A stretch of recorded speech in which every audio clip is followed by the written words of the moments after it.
Hello and welcome back to the Parc Fermé for podcast number 712, the Abu Dhabi Grand Prix review. This is Todd. No, Todd, not now. AKA Negative Camber. You know why I've asked you here. You must convince the villagers that I'm harmless. That's exactly what I need you to do. Tonight, for your kind consideration, we are going to review the Abu Dhabi Grand Prix.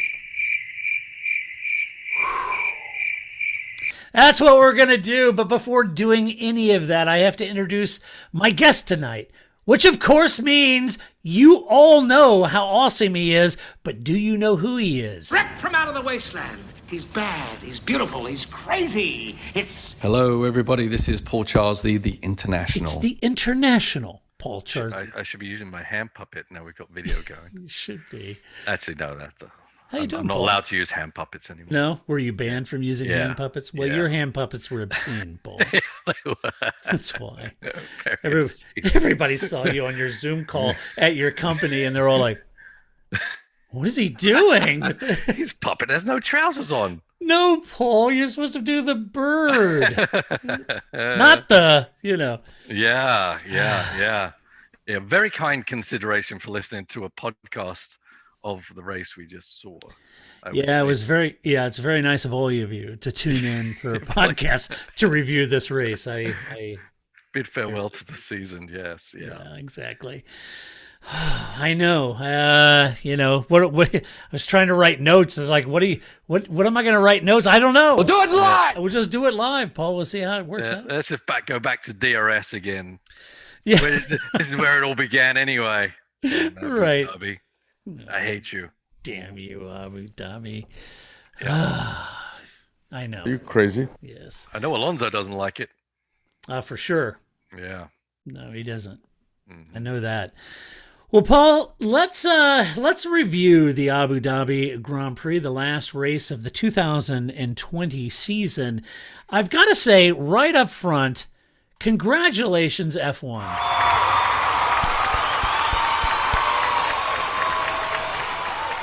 Congratulations, F1, for being able to put together 17 races to create a season, which wasn't the obligatory 8 races, but a full 17. So hats off to Chase Carey, hats off to the FIA, Ross Brawn, and everybody in Formula One. Hats off to all the teams and all the personnel for the teams for traveling and being in their COVID bubbles.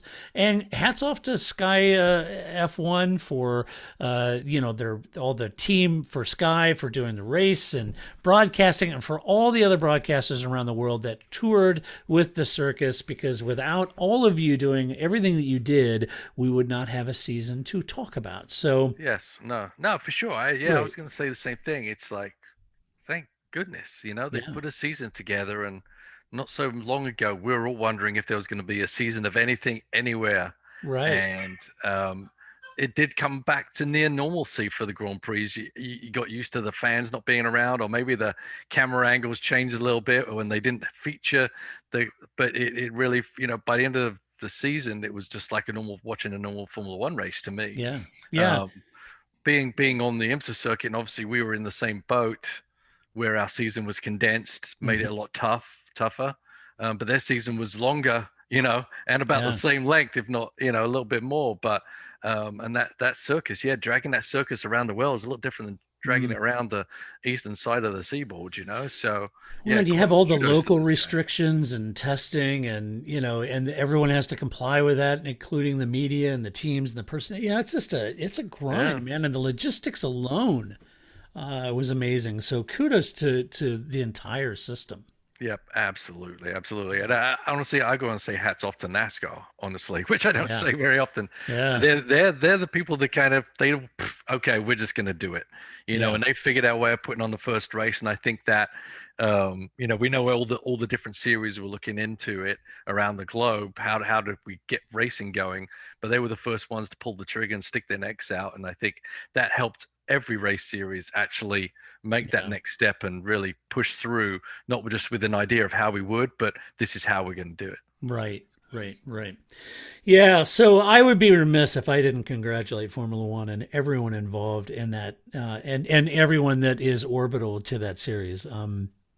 and bringing, and involved in bringing either a race to the fans or making the race happen, and all the way down to the marshals, the racetracks, the promoters, everybody involved. I just, not an easy thing to do.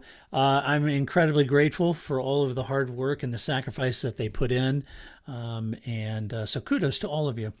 Okay, with that out of the way, let's talk about the Abu Dhabi track. Paul, this is a legacy track that has really waged war on the art of passing for 11 years.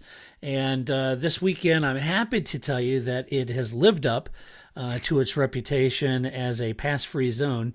And there just isn't much passing here, Paul. Why not? Yeah, it's on paper, it looks like it would, right? It's got long straights. It's got coming into fairly slow corners, but for some reason they were never able to pull it off in the passing zone. Obviously, the slower the corner is, the more likely there is to be, the longer the braking zone, the more likely there is to be an opportunity to pass. Why that doesn't happen, those two sections, the leading into those tight chicanes, is probably because of what's leading into it. And that there's curvature to the track, etc. But we did see some DRS passes, etc. Yeah. We did see, but just sometimes the awkwardness of getting out of those corners didn't allow cars to be close to each other in order to pounce. The first section, and we see that there's a paved area where you go through turn one, which won't be a great passing opportunity because there isn't a big braking zone, through the right-hander, which is flat out, all the way down the end. Then you come into that Mickey Mouse section. Clearly, if you made that into a tight hairpin and get rid of the Mickey Mouse section, that would open up a passing zone. That's the most obvious one to me. And other things you need a wide entry, wide exits to allow some different changes in the line. But because that lead up to that hairpin is so convoluted and tight, there really isn't a lot of option for someone to get inside somewhere. And also because the braking zone for that first part of the chicane isn't very, very much, that you can just hold someone up till the braking zone for the tight hairpin is now a very short zone because you've already slowed down so much. So the most obvious one to me is keep it wide on the entry down to that far end of the track.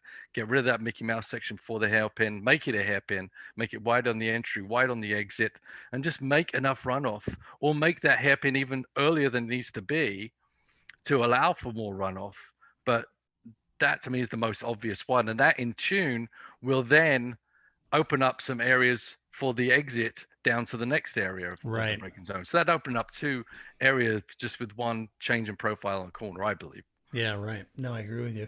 And it seemed like this year we had a DRS zone, and then right after that DRS zone, we had a DRS correction zone. Yes, we did. Which was... I mean, I hate DRS, but at least it was better than nothing. Right. If you did get past, you could then get back by again, I suppose. I mean, immediately. Yeah. Yeah. Right. Yeah. So it's like, oh, somebody just passed me in DRS. Now I have DRS, and I'm passing them back, So, it was interesting. Well, anyway, let's talk about the race. The race was won by Max Verstappen, of all people, finishing in P1. Yes, the young Dutchman was a bit annoying out there today. Yep, indeed. He took P1. His junior teammate, Alex Albon, in P4. The last 5 races here have been won from pole, so Verstappen's starting position was a big help heading into Sunday. He threw down a terrific qualifying lap and took pole position away from both Valtteri Bottas in particular. It was a great one. Max had struggled with starts, too, in 2020. The first of the year, really struggling with starts. And, it looks like maybe between Honda and Red Bull, they've sort of got that clutch figured out. But he had a really good start here, or a decent start here. Didn't lose a position. That was very important. Helped him lead every lap of the race. He avoided the over and undercut attack by Mercedes, Paul, with that virtual safety car that effectively neutralized any possibility for Mercedes to put that attack. track. And he said after the race, there was never a moment he felt like he was under pressure at all. So it was just a comprehensive drive to a victory for Max with a lot of pace. And that virtual safety car basically put him on the same stop as the Mercs. And, Bob's your uncle. Yeah, I mean, the only chance was the Mercedes to do something different, and they chose. Maybe they had a choice to do something different when the full safety car came out, but they didn't. Right. So that was that pretty much. I mean, you got the faster car, and the faster car won. It's surprising that the Red Bull was so fast there, but it certainly was. And Max, give him half a chance, he's going to show everything he's got, and he certainly did that. It was a very mild race for him. He didn't have to try very hard at all, did he? He did. But it's good to see him control a race like that. Yeah. We don't always need to see spectacular stuff from Max, but in his progression to try and become a world champion, I think that's an important thing to do. Yeah, it was. And, he was in total command, managed his tires well, was at the end saying if you want to turn the engine down, you can. But never in trouble. Now, his teammate Alex, he got around Norris, but couldn't really make an attack on either of the Mercedes ahead of him. He said that he thinks he could have gotten past Hamilton if he had a couple extra laps, but that's woulda, shoulda, coulda. Same amount of laps for everyone. It was a strong performance for Alex in what Christian Horner called his best race weekend of the year, but in some ways, that's not quite the praise you really want to hear. Certainly if Sergio Perez is calling the head office to chat to the management of the team saying that, the last race of the season, that was finally your best one. It's like not exactly the resounding praise that you want, but Christian didn't mean it that way. He was giving him praise. So that was really a good weekend for Alex. Finished P4 in the points there. Wasn't too far off of Lewis, and it did, in defense of Alex, it did look like that he was kind of reeling him in there towards the end. Yeah, I think the Mercedes started to struggle, and the Red Bulls were taking care of their tires, and Alex took care of his tire. I wouldn't say this is his best drive of the year, but it was a drive he should be doing every race. I'll tell you that. Agreed. Yeah, right? agreed. Too little, too late, I feel. But it was a decent run by Albon, but then his teammate won. Yeah, right. And was in full command. Right. And once again, he qualified fifth, not fourth, not second, not third. Yeah. Right. So still behind the 8 ball. So he got round the McLaren, but not quick enough. Took too long. Everyone was gone. I know things neutralized again when the safety car came out, but still, you see everyone driving away. You got to figure out a way of doing it. He just doesn't seem that strong in the first half of a race, but he does come alive in the second half, and I can't explain why that is, but maybe he's just not comfortable on full tanks and not unsure of how to manage the tires. But that usually the second half, if he could run second half of races all the time, I think he'd be a lot better off. But for some reason, he loses so much ground in those first half of races. It's impossible to give that stuff up to the people you're racing against. And I really do like watching him pass. Mm-hmm. He's fun to watch when he's passing people. Yeah. Inside, outside, whatever, he's going, And I really do enjoy that. So anyway, we'll see what happens. Rumor is that Red Bull will make an announcement on Albon before Christmas. So we'll see. And I think the leading candidate at this point is Sergio Perez.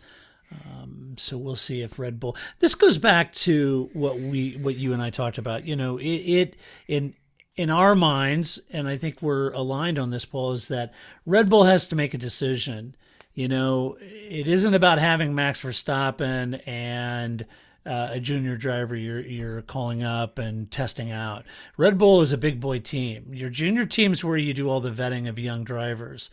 Red Bull should have 2 world-class drivers, and they'd have been money ahead if they'd have had Max Verstappen and Nico Hulkenberg in that car all year, or Sergio Perez, or somebody that is going to deliver consistently points every single weekend. And to your point, you made a good point before we started recording, Paul, about Max Verstappen in the Drivers' Championship.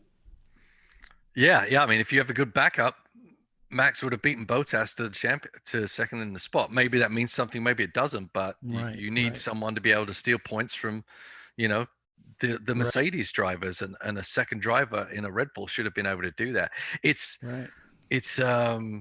yeah, I mean, just think about the days when you had Vettel and Webber. I mean, Yeah. obviously Vettel got the best of Webber, but Webber was right there, Oh, winning yeah. races and just on his back tail, right? And then we got Ricardo Right. and when he went there.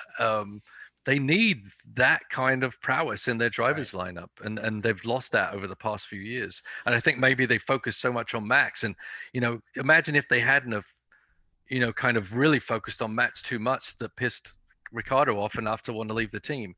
If they'd Right. nurtured Ricardo as much as they had Max and kept him on the team, Red Bull would be a lot more competitive right now. I really believe it. Oh yeah, yeah, I do too. Yeah, if they had Max and Ricardo now, it'd be pretty daunting. Yeah, but that's the way they're really hot and cold on how they manage people and how harsh they are and how coddling they are. That I don't understand it for the most part. But obviously, I think with Ricardo, they kind of took for granted he was going to be there, and he wasn't going to be that kind of player, and neither should he. He's a race winner. He's a world-class driver. They should have paid a bit more attention to him at the same time as they were, gloating all over Max and the next wonderkind. Yeah, they have every reason to be excited about Max and focused on Max. But I agree with you. I think they could learn a couple things from Mercedes and how Toto managed Nico and Lewis, or managed Nico and Schumacher, or managed Lewis and Valtteri. I think they could try to balance that as best, and I'm sure Christian Horner would listen to that and say, yeah. Do you think they're balancing Valtteri and Lewis? Wake up. It's all about Lewis. And Christian would be right in that assessment. But anyway, Red Bull's a different team. And they should be focused on that. All right, let's talk about Mercedes. Lewis Hamilton P3, Valtteri Bottas in P2 beating Hamilton. Merck said that their tuned down MGUK was not worth much as far as a loss of pace. They said it was about a tenth. But for some reason, they didn't have the pace for Red Bull, leaving me to say that that's bollocks. A tenth. It was more than that. Because Mercedes has had a half a second on the field in hand. And to lose a tenth, okay, so you're down to 4/10. But they should have beaten Red Bull here. So whatever they were nursing, whatever stub toe they were nursing, it was worth more than a tenth. Well, let me ask you this though: was it the car or was it the drivers? Well, and yeah, that's the point. So Valtteri and Lewis drove basically a lonely race out there, with Bottas saying that they felt they would be about equal with Red Bull, but in the end, he said we didn't have the pace for him, right? So this brings me back to that point. Lewis said it was a tough race, but he said he wasn't 100%. Well, if he's not 100%, maybe it was the car, right? Yeah. Yeah, what's he doing in the car if he's not 100%? Right? Yeah, I mean, everyone just takes it down to the car, but I feel like the past couple of races, Valtteri hasn't been right. The Valtteri we've seen at his best for sure. And then you bring in Lewis, who's come back very, very quickly from the COVID, and we know they can't even measure what kind of effect that has on somebody mentally, physically, even after you're cleared. And I just don't think, I think mentally Bottas wasn't there. I think physically Lewis wasn't there. And I think that, plus maybe turning down an engine, maybe not. I think that gave Max in his Red Bull the edge over both of them. Yeah.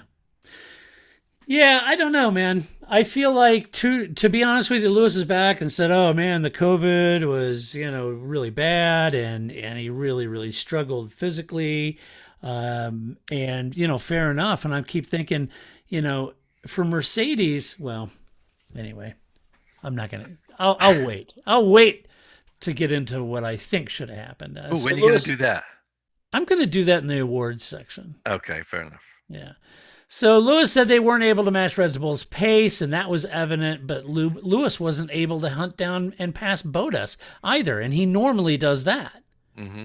That's normally not a tall order for a guy like Lewis. Right. I think, and with Albon chasing him down, he was fading at the end. Right. So. And they got out, and so that was one, no surprise here, but one of the hardest races of his career, yeah. Mm-hmm. So anyway, fair enough, take him for his word, but they were losing a lot of time in turns 5, 6, and 7 in the final sector too. In the end, Merck's MGUK issue seemed to be a bigger impact But if you're Red Bull, you might get the impression that the MGUK being detuned shows how much they gain from that unit. But if I'm Merc, I'd make it look that way.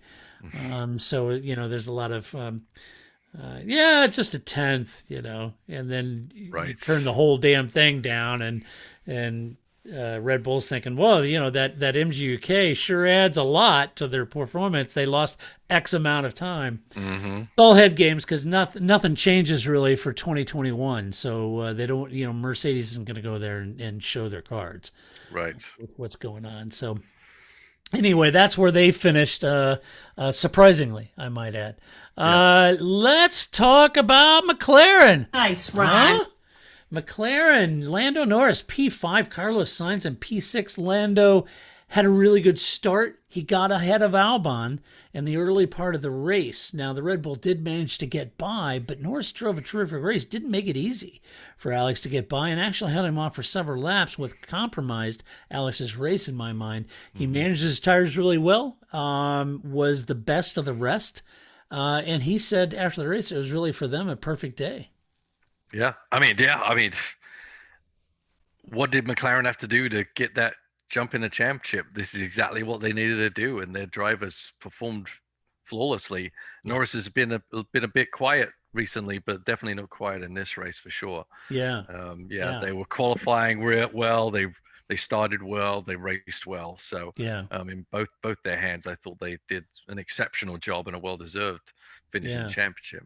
Oh, for sure. Carlos also delivered a great result on his last race for the team, finishing 6th behind Lando. Carlos had a couple of good moves during the race. I thought a couple good moves, managed his tires well, executed the strategy perfectly. Paul, the difference between me in my mind for McLaren versus Renault, or certainly in Racing Point, this was a team who looked like they fully understood the weight that was on their shoulders with regards to third place in the Constructors' Championship. Everyone seemed to completely understand. The drivers knew it. They weren't doing anything stupid out there. Even when they were passing and with each other, they were completely measured. They knew it, and they executed their strategy perfectly all weekend. While Racing Point unfortunately fumbled. And this is worth several millions of dollars to the team. And this is a team who just announced that they had to sell 15% of itself to stay afloat. Yeah, that's tough. Yeah, so they knew heading into this weekend exactly how important this was, and they executed it. They were there to win it.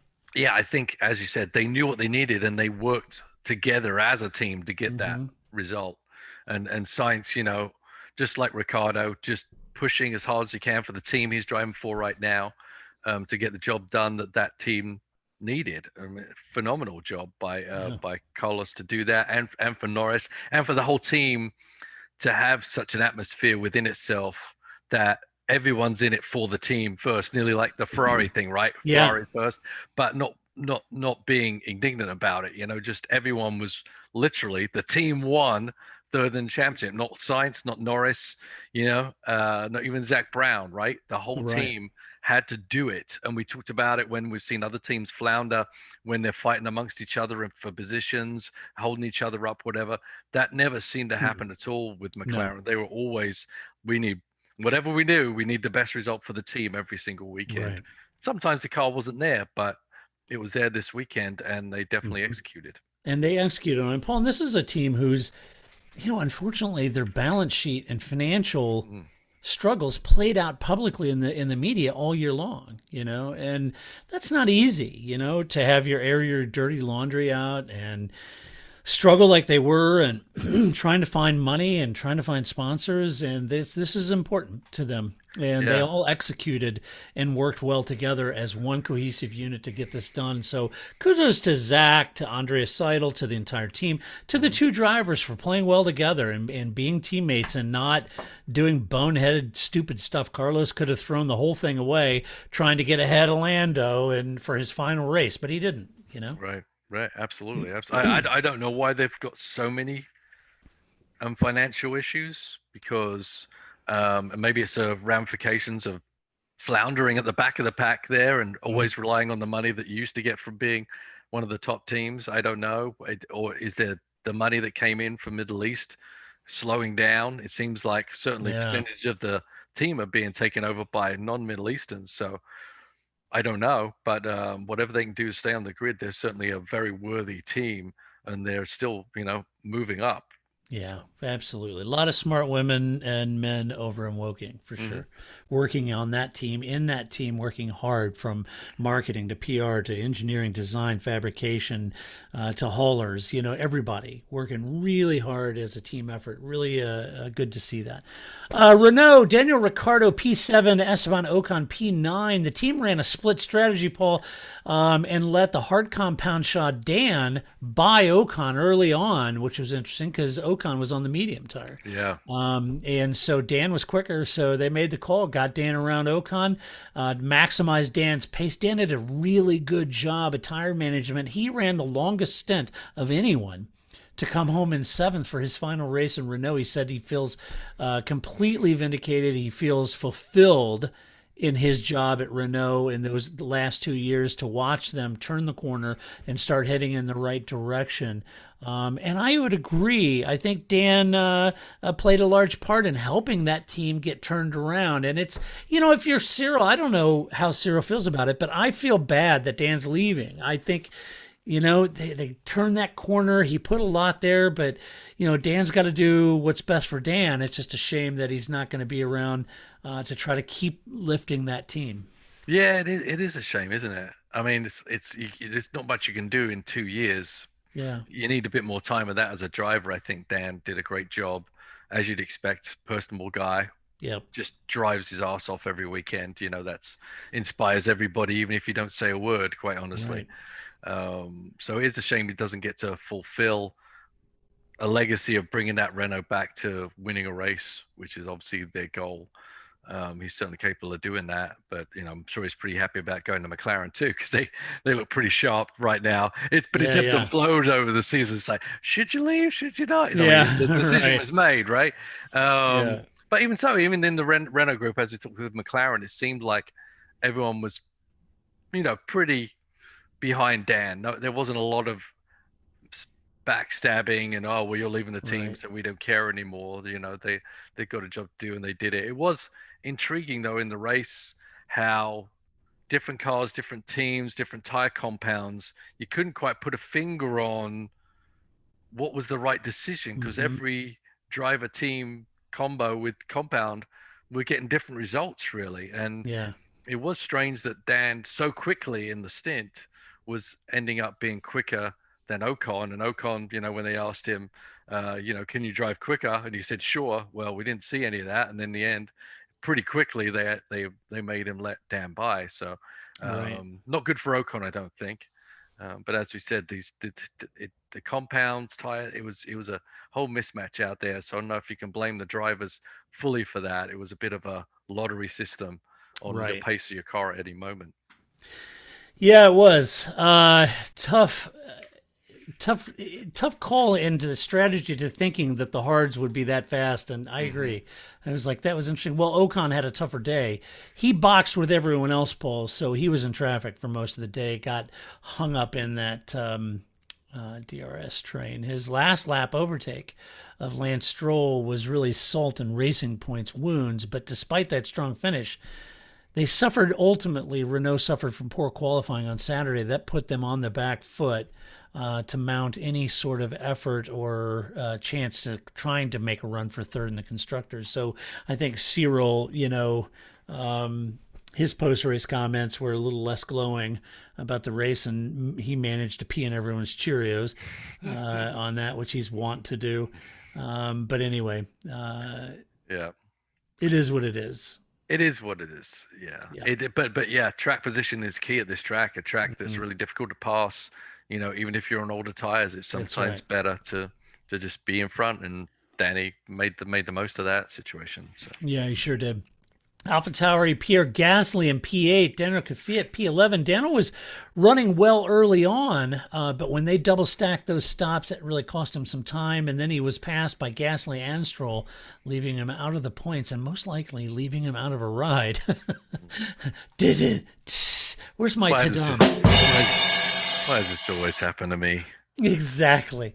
Dan got hung out in the DRS train behind Vettel. He lost the grip in his front tires, causing understeer. That cost him 2 places, including 1 to his teammates. So that didn't go well. Now, when you think about it, that Daniel Kvyat has been fired by Red Bull 3 times. Yeah, right. Yeah, Right. it's like that old, bad girlfriend scenario. We got back together. Oh, Yeah. great, Oh, yeah. great. Oh, yeah, she was Yeah. what's it? Oh no, we're back again. Oh, Yeah. Oh, you okay. guys are always a good couple. Oh, yeah. She wasn't right for you. Yeah, right. Yeah, You're better off without her. Yeah. Yeah. Oh, no, you're together. Oh, yeah. Oh, no. Yeah. You got to be paired with somebody that brings out the best in you, not the worst. Yeah. So, anyway, Dan, probably on his way. Pierre said it was an intense race, and he had some good overtakes mid-race, including the one on his teammate. Gasly delivered, Paul, get this. Gasly Pierre, let me refer to him as first person. I don't know Pierre. I really should call him Mr. Gasly. But Pierre delivered 10 points finishes this year, helping it to become the most successful season for the Red Bull Junior team. Woo! Yeah, I told you he's my golden boy. Yeah. He is. Yeah, yeah. He's made a believer out of me, man. Put him back into Toro Rosso or AlphaTauri. And he's delivering the points, man. He looks great, and He does look great. Yeah, that team should keep him. Wouldn't it really upset everybody if Red Bull comes out in a week or so and says, "All right, well, we've decided Albon is out and Gasly's back in." I was like, "Oh wait, what about Sergio?" Yeah. Yeah. Oh man. Sergio's AlphaTauri. Would not surprise me if they did. It wouldn't surprise me. No, he's doing really well. Yeah. All right, racing points. Speaking of, you had Sergio Perez, a DNF, Lance Stroll. I want to know what's the matter with those twats down there. Lance down in P10. Sergio, yes, that's Sergio. You like my face? You like it? Actually, no, Sergio. You had a DNF. Your car died. He was set to repeat that wonderful come-from-behind performance, Paul, starting last, or he's at the back of the grid, but that didn't turn out happening. It turned out to be his last race, not a come-from-behind victory, and that's unfortunate. It was a DNF. Sergio has been such an instrumental part of this team, and to finish with a DNF is a real bitter pill to swallow. Sergio's DNF left the team's fate in the hands of that passionate and win-at-all-costs Lance Stroll. And that ended in a bit of controversy, with the team saying that Carlos Sainz had deliberately gone slow in the pits, which ruined Lance's race. And which is interesting because Lance came out right behind Carlos. Yeah. And he still couldn't manage any higher than 10. It was that and the 3 cars that Lance let by him after that fact. Oh, that's what it was. Yeah, well, it cost the team third in the championship and millions of dollars. So let's talk about Sergio first, Paul. Unfortunate way to end your career with a team that you've been such an instrumental part of. Oh, yeah, absolutely. I mean, but he was making gains, and this is yeah. a track you can do that. I mean, he started off on the hard tire, and he was exactly a couple laps. He got some the pressures up and temps up and all that kind of good stuff. He started passing people, and he couldn't have come back all the way to the front like he did the previous time. But I think he was gonna have a shot at getting in the points. And once you get a shot at getting in the points, who knows what can happen? And maybe he could have saved Racing Point's season.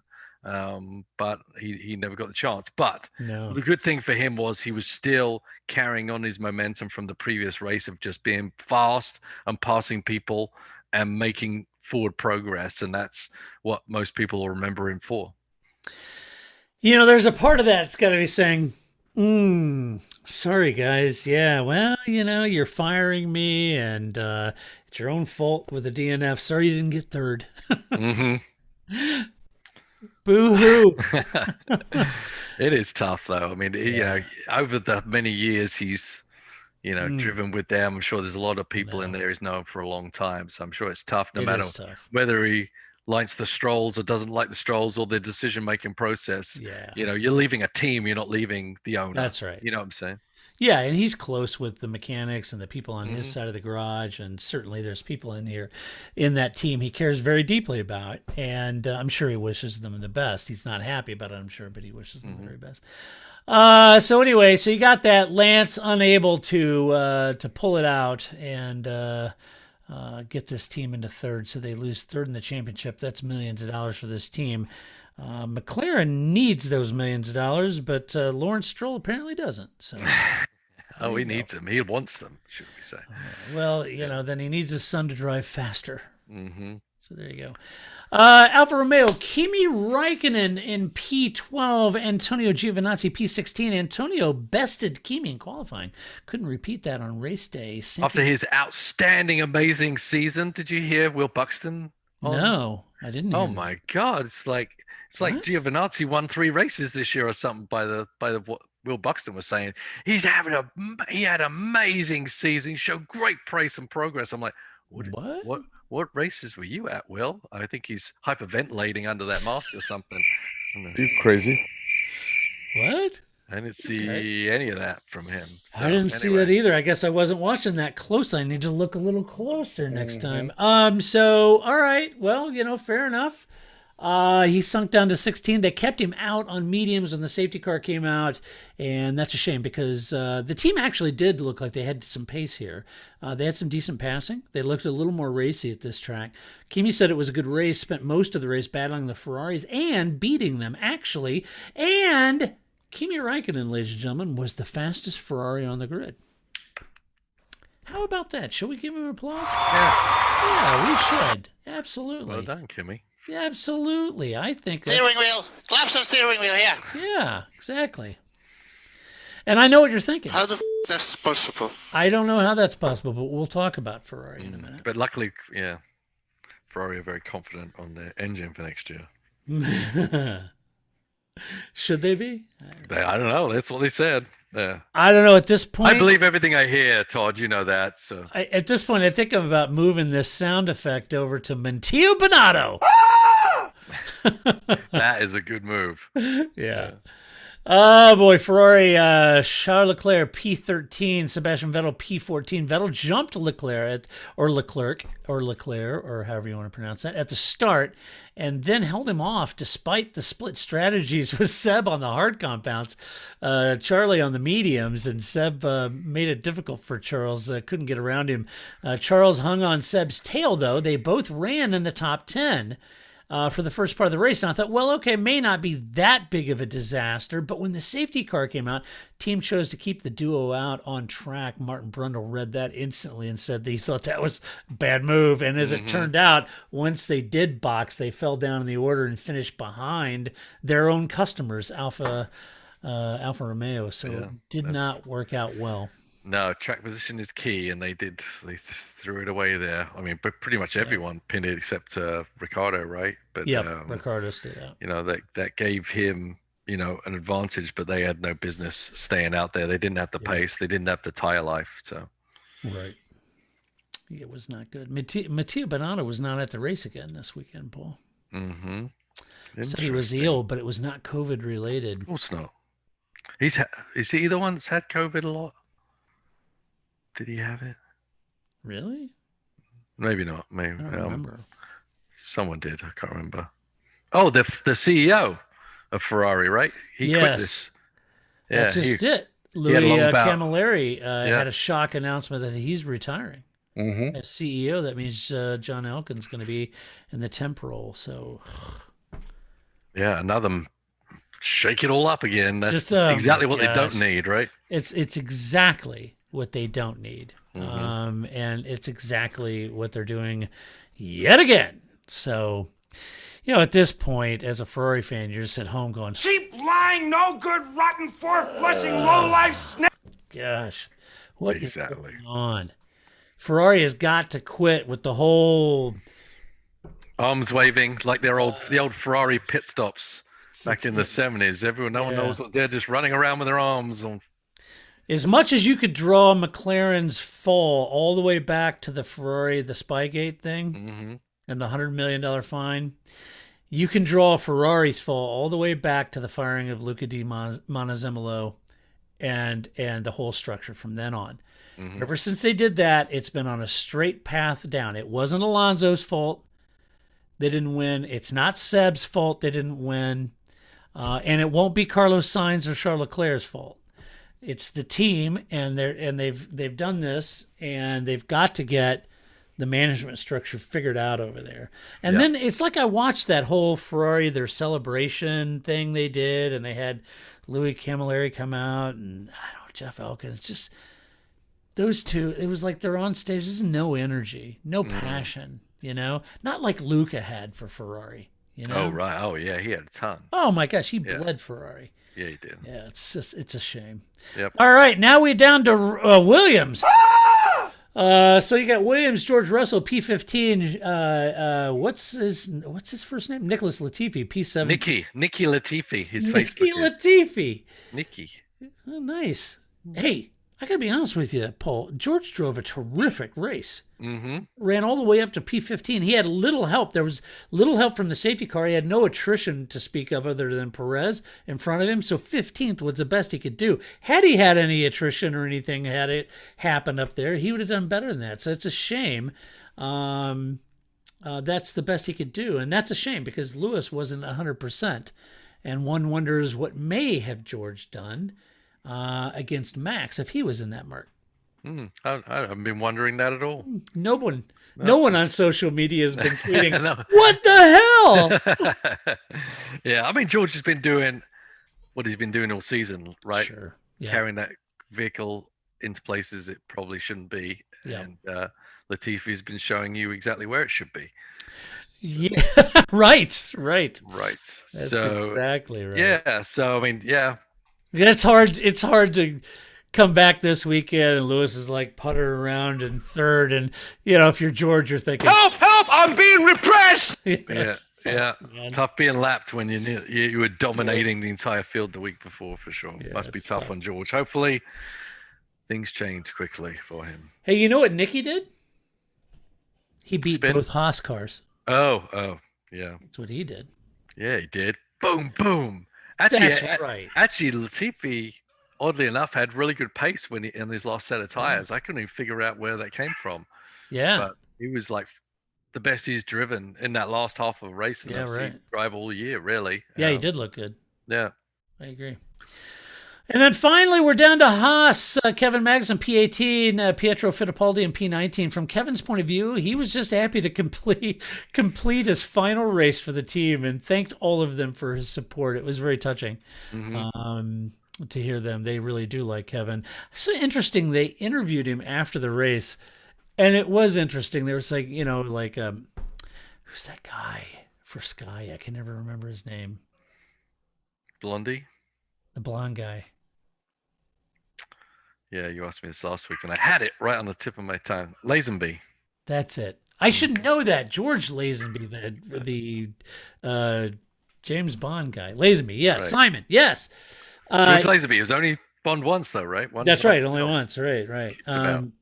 So Simon, yes, and he asked, and Simon's right. We're so sorry to see you go, and do you think, that's it for you in Formula One? I mean, if there was a right, could you come back? And I was like, I just like the idea of going to IMSA and driving for a team, and I love the idea of winning again. It was like boom, zing. Yeah. Okay. All right. Oh yeah, I'll be. So you're going to be hanging out with Kevin next season. That's right. I'm going to have to cover myself up in case he gets mad at me for some reason. That's right. He may take you out. Yeah. You got to tell Ian to watch out for K-Mags. Oh yeah, we'll go after him. Oi, Mags, no. That's right. So, and then for Pietro, the car had overheating issues, so they had to box and fix that. That left him quite a ways back. Ends up bringing up the rear, the caboose of the field for P19, but good to see him. But, unfortunate, though, if you really think about it for Romain, because he won't get that Kevin moment to say goodbye and all that. Mm-hmm. He doesn't get that. He had to watch his last race from his couch. So right. That's someone tough. else driving his car for sure. Yeah, it's tough. Yeah, the Haas just wasn't there. I mean, they were trying. They were throwing tires at it. I think they did Yeah. more pit stops than everybody. That thing was just eating up tires and going slow. Yeah. They managed the last bit of the race. They put new tires on both of them, I think, and Yeah. they got a fairly decent single lap time, but it wasn't representative of where that car Right. was that weekend. Right. Right. Yeah. Still happy that Pietro got some seat time. Unhappy Yeah. that Roman didn't get, Right. that closure or whatever. It's unfortunate. So anyway, get well soon, Roman. Thinking of you. Yes. All right. Let's give away some awards, shall we? Let's do it. First award is Move of the Race.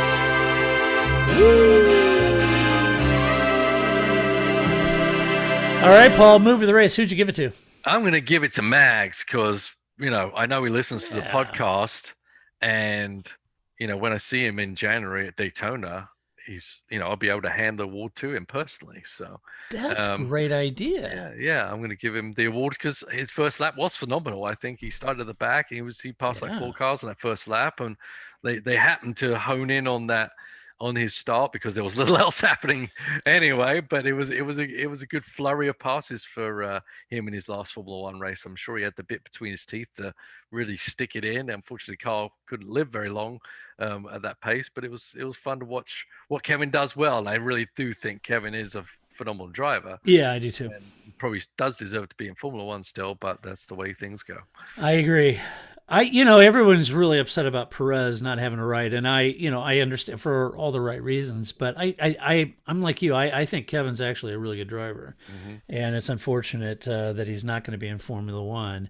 But to be honest with you, he may really excel in IMSA. Yeah, I'm sure he will. Yeah, I mean that's quite. He's a with coup. Ganassi, right? Yeah, I mean quite a coup to get him to come over there. So it's gonna be fun to watch him.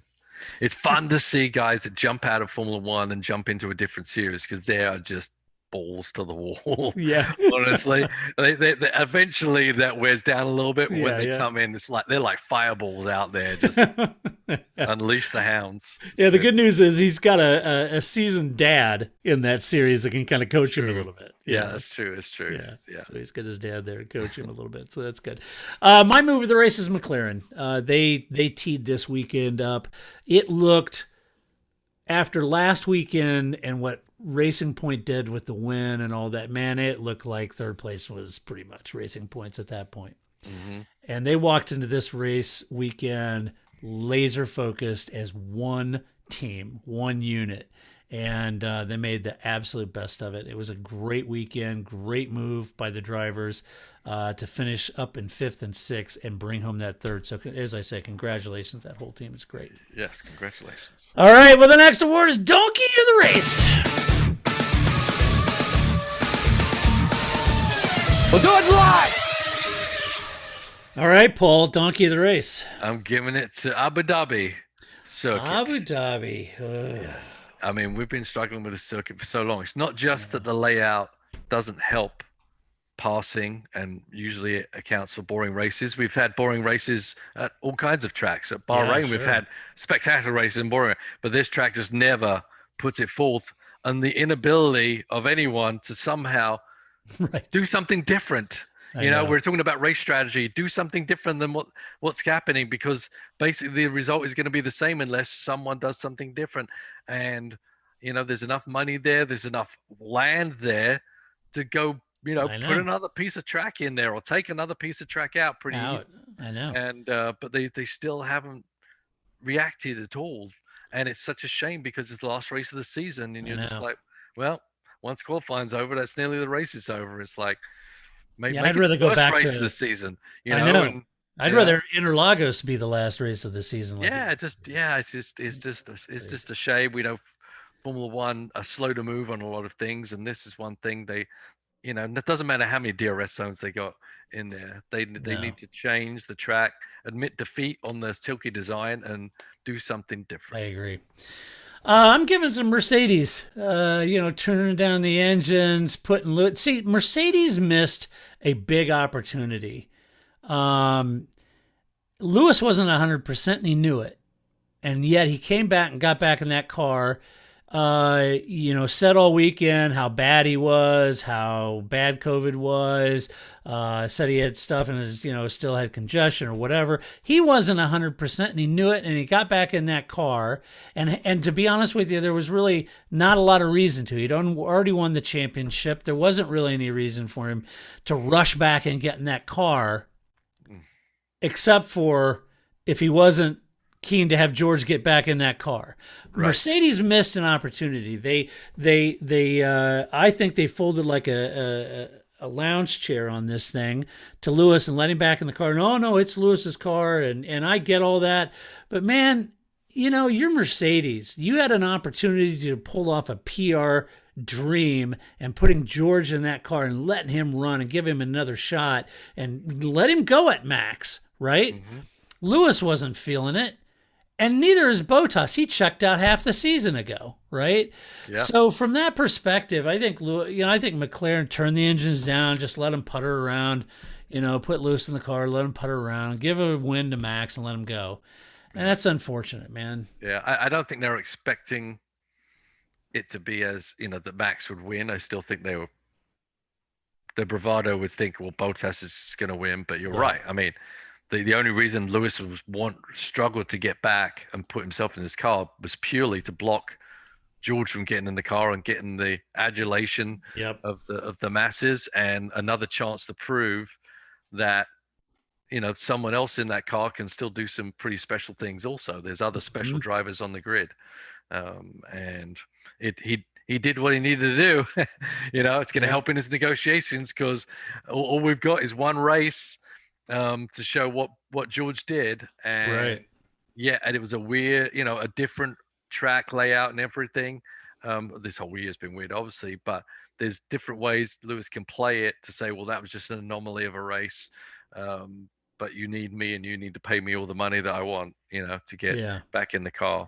Well, and I read today, he had this comment. Yeah, I really want to get this contract really done before the end of the year, before Christmas.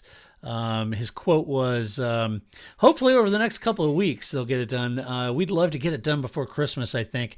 I plan to be here next year, and I want to be here next year. I think us as a team have more to do together and more to achieve, both in the sport, but even more outside the sport. It's like, really, dude, come on. He's wanting a job after he quits racing. He wants to do one more year to get an 8th world title, and then he wants Mercedes to hook him up as a social justice cause, and he wants Mercedes just to pay him to continue to be the Lewis Hamilton he is on social media, and not drive the car. I got to be honest with you. Maybe Mercedes thinks that's great. But I wrote a piece today saying, I would really question, they'd be paying him millions of dollars just to have him tweet and post Instagram things about causes that are important to him. And that's great. If they're important to him, then go do those. But the millions of dollars, you got to ask yourself, is that the best use of their marketing dollars? And maybe it is to Mercedes. I don't know. Yeah, it's a tough call, because, obviously they've achieved a lot of success together. Yeah. And this is a very pivotal time that could really put a sour taste in everything that's happened in the past. Yep. I mean, if Lewis doesn't drive for them next year, I think that is more of a negative to Mercedes than having to pay the extra millions. It's a lot of money, I get it, but it's a really tough decision to make. Like, the right sporting decision would be not to pay someone $50 million more than we need to still win a championship, right? But it's really how do you back everything you've done over these years and then just kind of cast them aside at the end? I don't know. It's tough. It's I tough don't know because how to play that. If you got all the Lewis fans and you were very pragmatic and you said, look, there's no reason we need to sign another, a 5-year deal for $200 million so he can race 1 year and then go and be a mouthpiece for, the causes and stuff that we, agree on or don't or whatever. Paying Lewis Hamilton to just be Lewis Hamilton on social media and use his platform, to me, in the past, Yeah, maybe that makes sense. You'd throw several million at that and have him continue on his 20 million followers and Team LH and continue to do what Lewis does. And maybe that makes sense. In today's day and age, when so many people are hurting, so many people are struggling to, to have a job and COVID times and everything else, you got to ask yourself if that's the best use of the money for Mercedes. And I don't know, it's a tough call. It is because tough. on the flip side of it, you don't want all of the Hamilton fans to think, gosh, you supported and he gave you 7 championships, and now all of a sudden you're just going to throw him out. Right. I mean, all that support they built up 2 years through their mutual, championships. Yeah, you could sure. toss that away in a day because we know how the reaction world is nowadays, right? All that stuff could be for naught.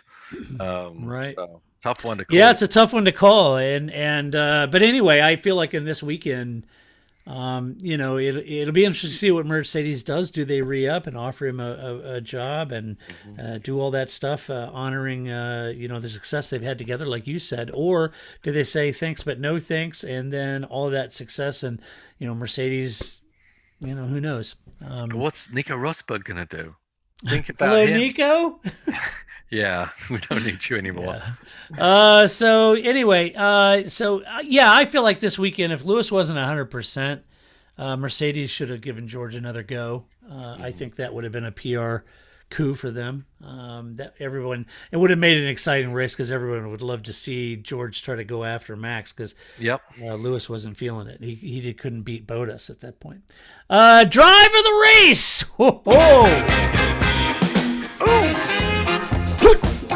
Good God! All right, Paul. Driver of the race? I'm giving it to Sainz. He was feisty. He was duking it out with his future teammate quite a bit, and I just like the way he drives. I like the way he fights. And even though he was a bit back there, and I know, his teammate beat him, but I really think he drove a hell of a race. I think there was a few people that had a great race, but I'm picking Sainz just because That's a good pick. I enjoyed the racy bits. That's good. I picked his teammate, Lando Norris. I think Lando had a great race. Had a great start, held Albon off. It was a good race, a measured race, beat Carlos Sainz.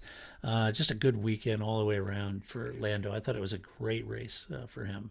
So that's my pick. All right. And your dog agrees with me. Yes, he does. Big Lando Norris fan, your dog is. He likes that. Yeah, well, who doesn't? All right. You've got mail. Let's do some mailbag. First up, PG and Steven Gulick. I hope I'm pronouncing that right. Both very similar posts. They basically, PG said, hey, wanted to thank all three of you for entertaining, occasionally insightful podcast. Well, you're welcome, PG. Thanks for listening. After today's race, wondered what changes the track layout to make the Abu Dhabi not boring. Steven said something very similar. He said, congratulations, you just won a contest, and now you own Yas Marina Circuit. What changes do you make to improve the track? Paul, you offered a couple up front. Yeah, I said that first section coming through the left and the right, heading down there, you need that make it wider. You need to make it a tighter turn, and you need to get rid of the convoluted left rights before that, because it basically neuters any chance to outbrake somebody. That would at least give us one, right? And as I said, coming out of that situation, also it sets people up for bigger mistakes, so someone can get a run down that next straightaway into the next chicane, right? I mean, if there's wider, different lines, different exit speeds, etc. You're not, when it's so tight and there's really only one line to get through that little Mickey Mouse section onto that back straight, there's nothing you can do or gain or make a mistake or whatever. Everyone's kind of doing the same thing. So the speed, everyone comes off that corner at the same speed and everyone stays at the same speed, right? So you need to mix that up a little bit. I think that would change the breaking point in there, and then change the chicane braking area down the other end of the straightaway. And that's opened up two braking passing zones straight away. So I think that first bit, the last section, I kind of like. I think that's probably what I would do. I would certainly be the cheapest, easiest way to do it, and I think it would be the most succinct way without having to really literally wipe the board clean. and start again. So I would say, Yeah, I lean to something a little more draconian. I think either scrap it and leave maybe the last section where it goes under the bridge, and I think it's kind of nice, and that last turn's okay. But the whole rest of it, I'd redo it, put in some elevation change, and blank slate it, or open the one side of that up and go out into bring in part of a road course out there if you had to, or go out into Ferrari world or something. I don't know, go out to the drivers Ferrari, get out and jump in the roller coaster, get in the roller coaster and go, yeah, exactly, something. But man, I'd mix something up for sure. It's just a shame, and like you said, maybe it's some simple tweaking that could make that a lot better track. Or open it up and make it a big loop like they did with Bahrain, who knows? But good questions. I appreciate it. I'd start with a clean blank slate of paper. I've got the money over there. Just redo it. That's right. Shumi in Toronto asks, hey, NC, I meant to ask this last week, but why did George Russell have to use a 3-year-old seat for the Secure Grand Prix? Surely they had time to make a new one. After all, Haas was able to make a seat for Fittipaldi. Didn't make sense to me. It's a great, he said, looking forward to the podcast in the off season as ever. Well, thank you very much. Paul, my hunch on this, let me know what you think, is that they had a seat formed already for George, and if it was okay and it works fine and it still fit him and everything, why make a new one? And even if they had to tweak it a little bit because he'd grown a little bit or whatever it might be, even if they have to tweak it a little bit, it's better than recreating a whole new one, right? Yeah, for sure. And just because it was 3 years old doesn't mean it was bad. Right. It takes a long time for a driver to get that seat perfect. That pain in my ass, Darren Turner, he's had like 4 seats on the Aston Martin team. He's like, oh, well, everything okay with seat? Yes. Well, there is this one thing. Okay, we got to make a new seat. Yeah. But it's a very, very important thing. I mean, when you're in the driver's seat, everything needs to be perfect. And I know it sounds like people are, egotistical. I need everything perfect. But literally anything that's not exactly how you want it is a detriment to your performance in the car. Right. So George has a seat. He does drive the Mercedes on occasion. That's the seat he uses, whether it's 3 years old. He's had no reason. Obviously, Right. monocoque inside the car doesn't change very much. Anything they can do to make those fine adjustments. But if you make a whole new seat, there is no way on earth that seat is going to be perfect first time out. Right. And they didn't have enough time to start stopping the car, getting the seat out, filing some stuff off, pouring another seat. That was going to be a bigger detriment to his weekend and distraction. Yeah. So better off give him a seat he's comfortable with. If it fits in the car, great. And if, as you said, little finer adjustments, they can do that. But starting from scratch would actually be 3 steps back for the short amount of time that you have over a race weekend. Right. Yeah, that makes sense. Let's see. Mr. Drury asks a question about the grid. Is there any reason in particular why many, if not all, grids have the cars start beyond the finish line? I never paid much attention to it until the Russian Grand Prix, where my son and I cheered for joy when it looked like Hamilton was not able to set a hot lap, only to be crushed when we realized that the finish line is before the grid slots rather than the cars actually start the race. It seems like an odd choice for a league that is so persnickety about precision. It is a great question. I don't know why they do that, why the start-finish line is like a NASCAR. It's where the flag stand is, and it's where the start line is, and that's where they start, on the grid. But it's a great question. I have never tried to research that out and find out why they do that. Paul, do you have any idea? I don't really know. It seems to be an FIA thing. The only rate track in America, I think they do it at Coda. Mm-hmm. And I think at Mid-Ohio, I know they start the race on the back straight and the finish line is on the pit straight, but that's just because of safety for the actual start of the race. But I actually don't know, but it's a good question to try and figure it out. I'd rather the finish line be into the braking zone for turn 1 myself. I think that'd be very entertaining. Right. But it was one interesting story is at Road America, the finish line for qualifying used to be right before the last turn. Don't ask me why. So for a guy to get or girl get a good lap time, you basically brake way later than you did to make the turn, and literally you get a faster time, but you go off the track. So once you had a good lap, you basically committed to going off the track on the exit of the last turn at Road America, so you could carry more speed across the timing line, so to speak. So I don't know why they fiddle around with that stuff. It's kind of weird, right? Yeah. It's another thing I was thinking about that I never brought up in the podcast is how they line up on the grid. Also, is interesting to me. Why? There's been an evolution, obviously. In the old days, there was 3 and 2 and 3 and 2 and 3 and 2. Then they went to 2 and 2, but then Now I they're don't know why staggered. now they're staggered. But I don't know why they don't offset the actual starting line from row 1 and row 2 and all the way back down, because basically they're all lined up like ducks in a row.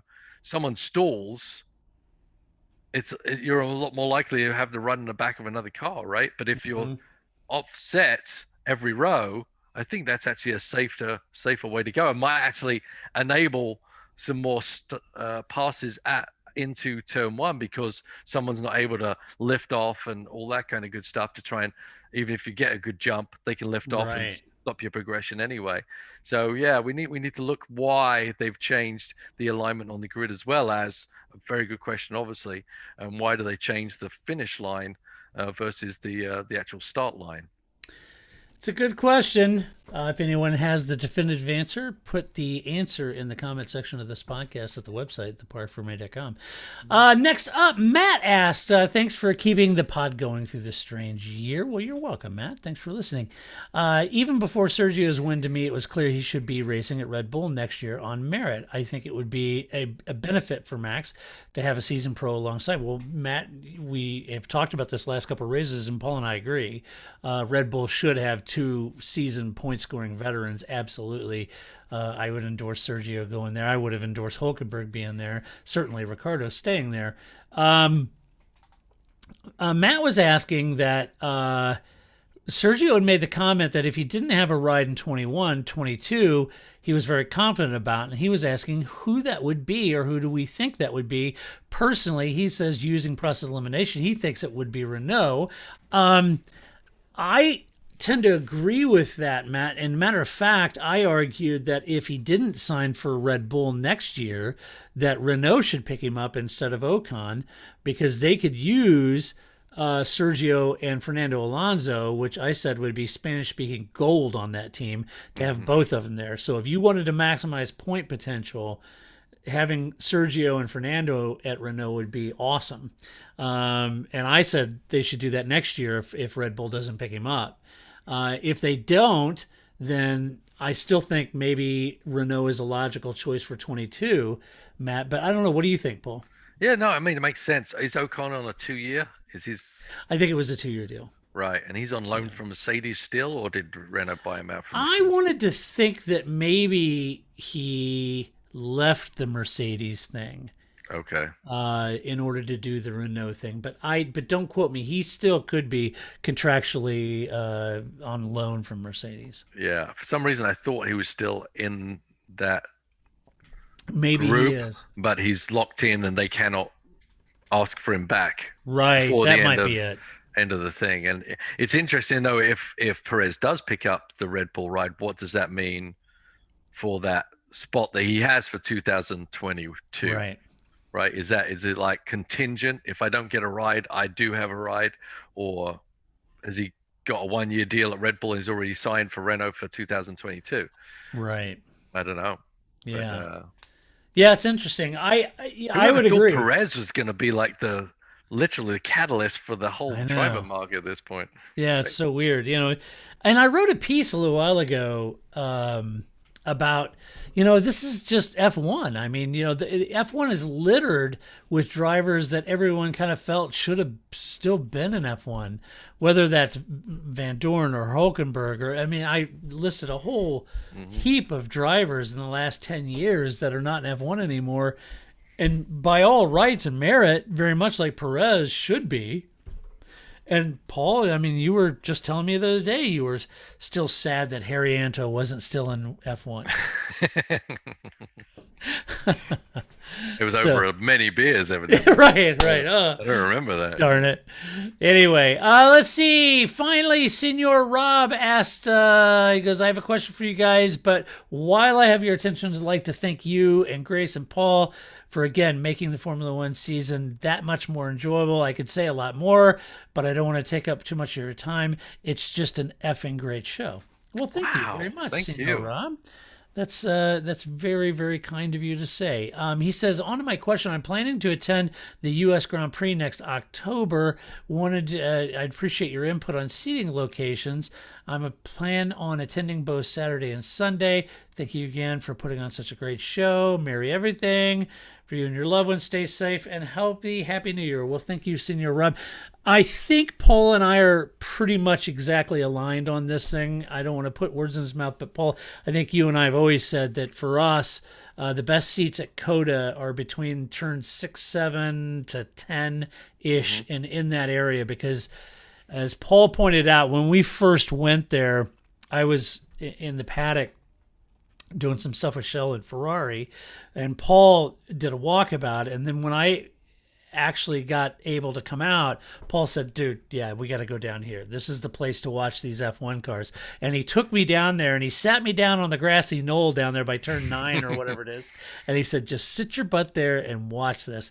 And we sat there and watched, and he was pointing it out, and he was absolutely right, Rob. You can see what an F1 car really does through those S's and through those turns. You get to see it. And Paul, you explained it better than I did.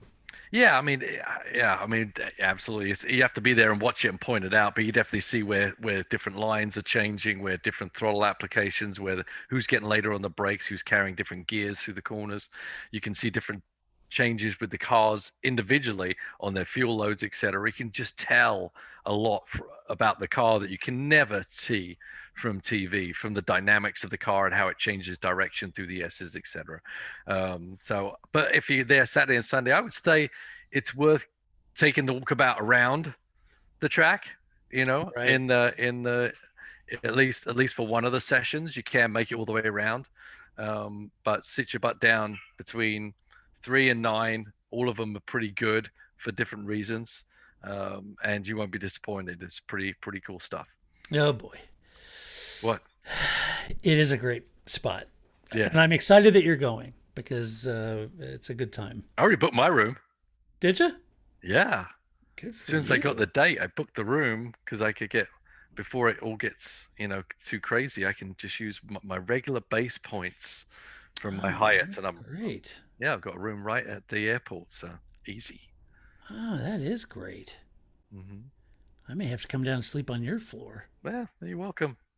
Yeah. Otherwise, I'm going to be out in a ditch in Elroy. Yeah, you don't want to do that. Hey, man. You got a ticket? Oh, boy.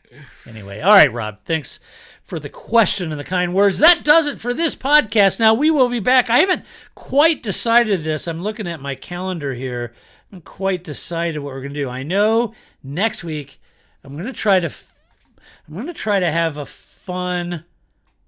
little funness. A little fun, thank God. Yeah. Try Try to have a little fun. I've been talking to Paul and Grace about a fun holiday special. Yes, I like it, actually. Yeah, you like the idea? I do. I think Okay, it's fun. good. Yeah. All right, so I'm not going to tell anybody. Paul and Grace and I are working on a little fun holiday special for next week. And then I'm trying to think. And then Paul, we probably at some point need to do a season review. Yeah, can we just skip this race, though? Yeah, we could probably skip this race, but The 16 race season. right. And I'm trying to think if we do that in between Christmas and New Year's, or if we wait until after New Year's and do a full season review. But we don't have much time because we're gonna have to be doing a season preview. Not a lot of time here, so I'll keep you guys posted on the social medias and on this podcast. We'll let you know what our hectic schedule is. I have to work around Paul's hectic schedule. You do. As he might Already say. gearing up, man. Daytona's only I know. 5 weeks away. It's scary. It's stunning. It is How stunning. can it be that quick? I don't know. Daytona's coming up already. It's crazy. Yep. So normally our season would have been over and we would have the race review and everything. And now we're jammed in because we ran so long. So I'll keep you posted on that. But anyway, be sure to stop by the website, theparcfermé.com. Share your opinions, decorum and civility. A huge thank you to all of our Patreon supporters. And Paul, I have to pull this up because this is pretty amazing. A huge thank you to Skip Williams and all the folks over at Kingsbridge BCP for their support all year long, folks. I can't tell you how important Kingsbridge support has been this whole year, and they've done a great job of being our partners and managing our TPF Fantasy League. I have to read the podium for you. This year's winner, Mikey Pollard, of No Stopping Me race team, in a last minute last race. It was nip and tuck, and there was Don Don Racing and Jersey Grand Prix. Now get this, Jersey Grand Prix held at third, didn't move up or down, held, he was third. Don Don Racing was in first place and was leading for several weeks here. No Stopping Me moved up one place. Don Don Racing down one place. Don Don's been holding it for so long. He's been holding it for so long. He had I a felt big bad gap for a while. I was like, I know. I thought Don Don Racing had this done. And then No Stopping Me, Mikey Pollard, last race, moves up one. There really was no stopping him. Yeah, it's brutal. So huge thank you to all of those who played. I finished 8th in the top 10. Paul finished in 33rd. I didn't even put my predictions in for this last race. No! I was like sitting there getting ready for qualifying. I'm like, oh, there's something I forgot. Oh, forget it. I went back and see if I could get it. It was only up through Q1, and I was like, it was already too late. It's brutal. So I threw it away. These are the mistakes. Yes, you threw it away. The team to lose points and millions of dollars. See, I hung in there. I was 8th. I was in the top 10. Paul was 33, and Grace, well, she was down at 50th. Yeah. So there you go. Yeah. That's how it ended. So huge thank you to Skip and Kingsbridge BCP for your support. Skip. All year long. Skip, couldn't do this without you. And you guys check out kingsbridgebcp.com and thank Skip for supporting us because it makes it possible. Thank all of our Patreon supporters for supporting us because we couldn't and wouldn't do this without you. If you like the podcast, go over to iTunes, give us a little love, give us a good rating over there. And we will be back next week with our little holiday special. It should be fun. I've got a little work to do this week to try to get ready for this one. So does Paul and Grace, but they know what they have to do, and it's going to be fun. And Paul, it's always great. It has been great coming on this year and reviewing all of these races. Yes.